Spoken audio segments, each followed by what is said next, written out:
Welcome to another episode of What Are You Reading? What Are You Writing?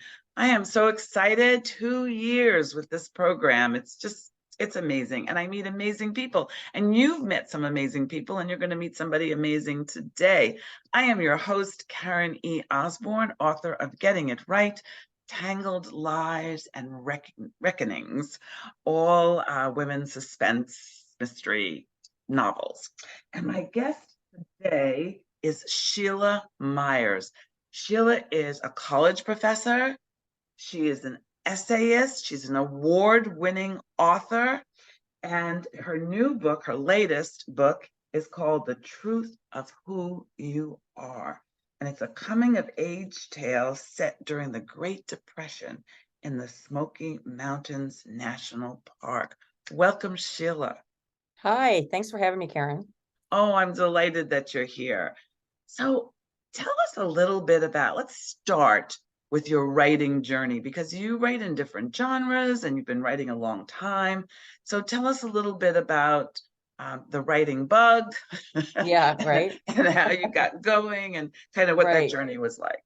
Okay, yeah, thanks for asking. So I started writing, I teach environmental sciences and ecology, and my first book was set in the Finger Lakes region where I live. And I really wanted to have some environmental themes and ecological themes in my story, but I knew that wouldn't necessarily fly off the shelves. So I wrote a contemporary coming of age. It's actually contemporary, but it's 1990s, so early 2000s.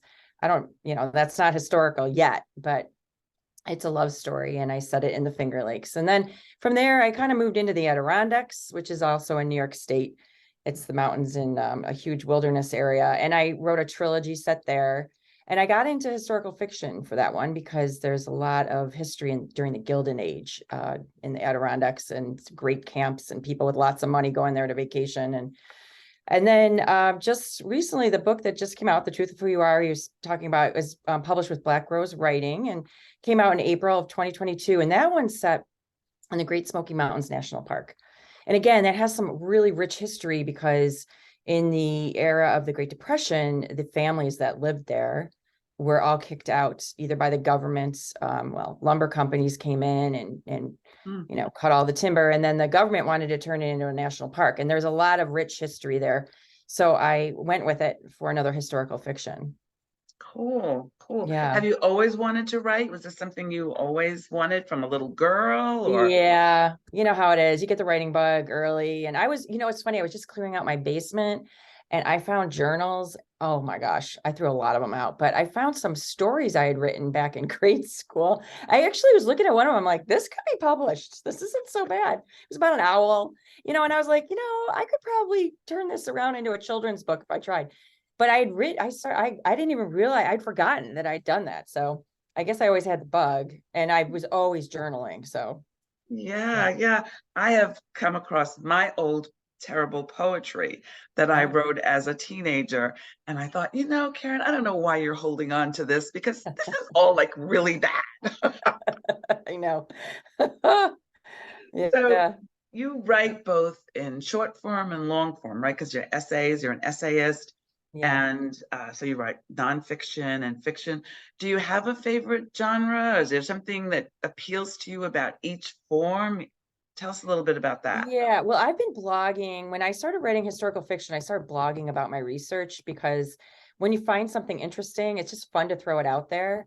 And I really enjoy blogging. I actually like to write something that's a piece that's between like 1,000 and 1,500 words. When you get it past that, for me, it turns into more of an academic type of essay. But yeah, and then I just started pitching to some magazines in regions where I know my book is going to be published, so I can sort of say, hey, here's a tidbit of information or history that you never knew about. I have an article coming out this summer actually with the Appalachian Club, the hikers. It's like mountain club group of people, and I have an article I wrote about just the history of the lumber companies in the region.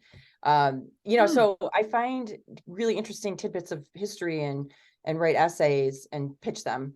And also I've written some essays for like Book Life magazine, which I don't know if you're familiar with. It's part of Publishers Weekly. because I dabbled into screenwriting. So I wrote an article about that experience. And I do enjoy writing the nonfiction kind of essay. I find writing short fiction is tough for me. I've got a couple Mm. short stories, but I don't know if I'm really that great at it. I don't know. It's so hard for me to like get all of a plot into that short. Yeah. I mean, I really Exactly. kudos to those people that can do it. You know, my son is an award-winning short story writer. And so I send my short stories to him, you know, because he's one of my beta readers Yep. anyway. And he says, Mom, this is the beginning of a novel. This Right. is not a short story. I know. I know. I know. It's just Yeah, it how is. much It's a you know different what? It's skill. probably worth taking a class to learn. Yeah, the technique.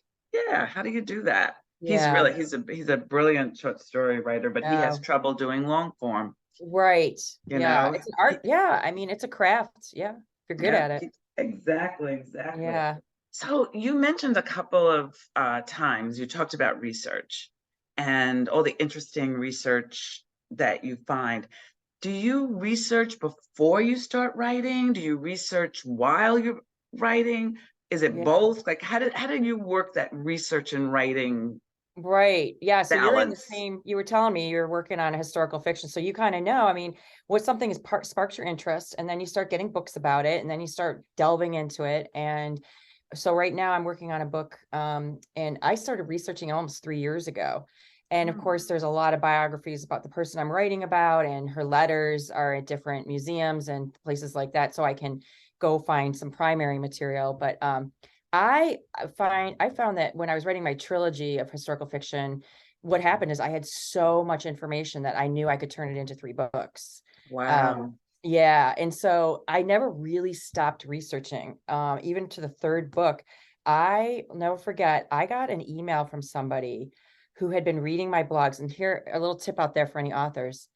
It is worth blogging about your research, because I got an email from a family in Pennsylvania, and I'm in New York, who had in their attic a scrapbook and it was a scrapbook from one of my characters in my book, because the characters are real people, and they'd had it since the 1980s and didn't know what to do with it. And we talked about where they might donate it to a library, a museum, but they had information in there that, I could actually use in my third book. And I was shocked. It was so awesome. That is so cool. Yeah. That is Yeah. that is such a really good idea. I don't know if I can, I have to think about it if Yeah. I could blog on my topic, but thank you. That's Yeah. Yeah. that's a It's kind of worth it to perk people's interest in your time period, and what was happening during the time period. Because there's a lot of history buffs out there. There's people that just love history, and they're more the nonfiction types. They're going to pick up those tomes about Theodore Roosevelt or whatever. But yeah. they might even buy your fiction, if they're thinking, oh, I'm interested in this era, or you never know. So Yeah, that's a kind of, and the era that I'm writing in is the Roaring Twenties right. and the Harlem Renaissance. So Yeah. there's a lot out there. But Yeah. anyway, thank you. Yeah, This I is mean, all if you very found something helpful. interesting, I would throw it in a blog. I don't know. It can't hurt. Give it a try. Give it a Yeah. try. Plus, So what you meant the characters were wearing back then is so interesting. You could just post a picture of somebody in one of those dresses, and somebody's going to click. that's one of the things that I've loved doing is getting pictures of settings. And I mean, who knew that in 1924 the mixer, the company that makes Yeah. mixers Yeah. had already existed. Oh, That people had electric mixers? yes, Well, I suppose full industrial. KitchenAid, Oh, you're KitchenAid, kidding. I would never. yes. And here was my mother 20 years later still beating Right. her batter with her hand. And Yeah. back in 1924, there was this KitchenAid mixer. So it was very Yeah. cool. You've sparked something in me, Sheila. Thank you. Yeah. I go for it. I'm gonna Yeah, try go an for essay. it. So you mentioned rather quickly that you're Mhm. working on something now. Can you tell us a little bit more? Well, you know what? Before you Yeah. do that, Yeah. tell us the premise of the truth of who you are. Like, Oh yeah. Tell So us about your the book that's out there, right? The one protagonist. we're Yeah. talking about. And I can't believe I'm at work today. So I didn't bring the book. I didn't even think about it until I got to work. I'm like, oh, I don't have the book. You don't Um, have a book to show. Ah, yeah, I don't have a book to show. It's all right. Look it up. It's an interesting title. So what happened is when I was down visiting the Smoky Mountains, I found out, and I kind of knew this already from being in environmental sciences, that in the Great Depression, federal FDR, had all those the Great Work campaign programs, where to get people off the streets and working. So one of them was the Conservation Corps, and it was mostly men. It was, um, from all over the country, worked in a lot of the state and national parks. So a lot of times if you go to a park, the steps were built by those men, the buildings might have been built by those men. mhm. In Smoky Mountains National Park, the road cutting through the park was built by these men. And so, and there was like 30 camps for about 4 years in the park. And so I thought, let's again write something fictional that's interesting. So people will read about these people. And there's a lot of nonfiction, but there's not a lot of fiction. And Mhm. so I set up a fictional camp in the park. And of course, there's drama because fiction is all about drama. And the premise is that, this young man has to take this job to support his family. Obviously, he grows up in the national park. He grew up and then it becomes a national park. So his family's kicked out. And then he goes to work there and he causes an accident and he has to, somebody takes the fall for him. And he has to kind of Mm. decide, am I going to let this person take the fall so I can keep my job? So that's the big thing, and it starts with him at the age of 59. He's an obituary writer and he just finds out he has cancer and he's thinking, I have to write my own obituary. Should I admit what happened? So Oh, that's kind of, yeah, yeah, that's so it's kind of a intriguing. look back. It's a first person narration of his life. Yeah. Yeah. Yeah. So, how fiction is. You have to dramatize everything and Everything. Got yeah. to be worried about the main character all the time. Yeah, You right. know, Yeah. they're going to Yeah. be okay.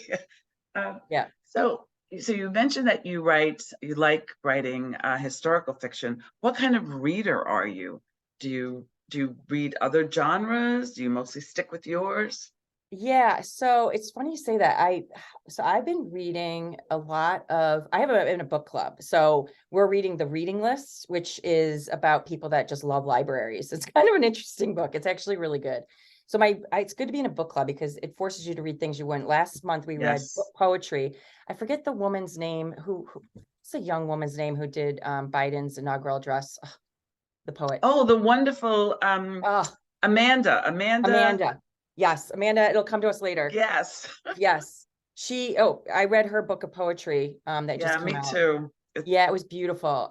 So I read a lot of variety that way.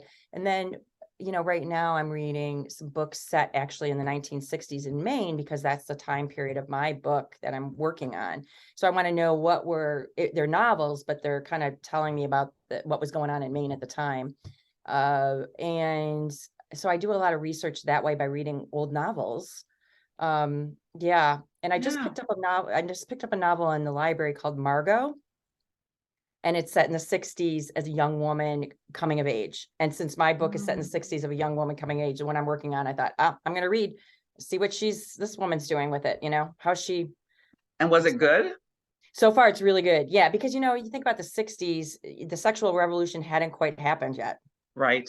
So, but it's about to I can tell she's getting into it because she's going to go to college. So like, yeah, so it'll be really fun to read. Yes, yes, Yeah. indeed. Yeah. And is there any other book that you'd like to recommend to our audience? So any book by Black Rose Writing, I've been reading a lot of books by other authors because I haven't want to read yours, Karen, because we're just meeting now, but authors ask me for blurbs. And so I just picked up the book and it's set in the Adirondacks too. And it is by Regina Butner. And of course, I'm not going to remember the name because it's going to come to me in a minute. But hers is coming out real soon. And I would suggest it. I'm going to throw it in. I'm going to tell you about it in 1 second because it's just going to take me a second to look it up. But that one is a thriller. And because it was set in the Adirondacks and some of my books are set there, she's decided to ask me for, a book blurb, and it's called Down a Bad Road. Down So a it's Bad actually Road. really good. It's actually really a page turner. It's coming out May 4th. Yeah, I'm writing Yeah. that one down.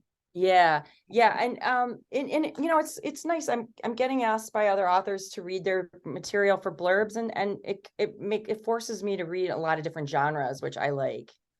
Yeah, I've read a lot of different genres because of our group of authors, Yeah, and just trying different things, and it's been fun. And also you just make some great writer friends. It's, you it's a do. great way. And I hope you guys out there are making great writer friends, and that you are finding new authors and new books like Sheila. Sheila, if people wanted to be in touch with you, they wanted to follow you, where can they find you? Yeah, so SheilaMyers.com, SheilaMyersAuthor.com, you can find me. I have a website. I have a couple websites because I have one on based on my trilogy set in the Adirondacks. I have my author website. I'm on Facebook, Sheila Myers Author, and I'm on Instagram, Sheila Myers Author. So, and it's Myers, as you can see in the, in the YouTube thing. That's really how you can find me. I'm on most social media. I have been avoiding Twitter lately. Just cannot do it. That's a whole nother topic of discussion. We hope that you guys have enjoyed this episode. We hope that you will follow Sheila, that you will look for her books, and that you will follow her essays too on the history that she finds. Just and stay in touch. Let her know that you met her here. Until next time, on What Are You Reading? What Are You Writing? Have a great week.